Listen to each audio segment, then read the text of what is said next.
Jadi ada satu mama-mama di kampung kami terkenal dengan sebuah kebiasaan yang menurut saya unik. Apa itu? Dia akan berusaha untuk mengulang-ulang kalimatnya di dalam bahasa Batak. Dia akan ulang kembali dan sekaligus menerjemahkannya ke dalam bahasa Indonesia. Contoh, mau lihat tidak? Terima kasih tidak? Lo tuh dia dohamu itu? Mau kemana nya itu? Bagi gigi merek kok. Jijik kali aku ngeliat kau. Contohnya seperti itu. Pokoknya kayak gitulah, diulang-ulang terus kalimatnya itu, baik panjang ataupun pendek.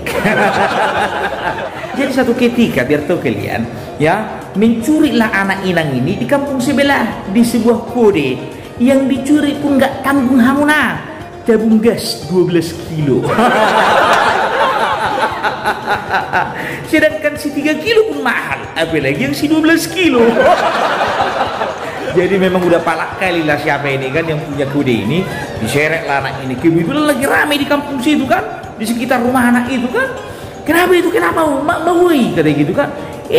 Mencuri ini di apa kami, di kedai kami. Oh, udahlah, jangan diapa-apain, kasih aja sama mamanya, kata gitu kan. Nyampe lah di rumah inang ini. Nyampe di rumah inang ini, langsung lah dalang lah yang punya kode ini kan. Lihat dulu anakmu ini, udah mencuri di kedai kami. Tolong dulu nasihati biar jangan diulang sekali lagi. Kata gitu kan. Oh, lagi rame ini, lagi rame. Datanglah inang ini kan. Hebebu, ya bang, tahe.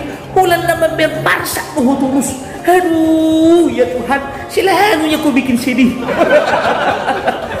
Nggak udah kau pikir heli tuh. Sudah berapa kali aku katakan sama kau, unang manakku, alay sekolah terus tuh manakku. Udah aku bilang sama kau jangan kau mencuri, tetap juga kau mencuri. Bagus, abang pojok naik roh aku nilai kok sepit kali hatiku ini kau bikin. Baiklah aku beko bahaya abang, malu kali aku kau bikin. Kusukku majoho puak, ku tanya dulu kau, tuh dia mabaino ku hilapkon. Gimana lagi mau ku bikin kemaluanku ini? Hai laukku. Harusnya itu kan artinya rasa maluku, bukan kemaluanku. Padahal lebih banyak orang di situ hamuna. Selamat pagi Purtibi, salam Parbella, jaga pikiran, jaga hati.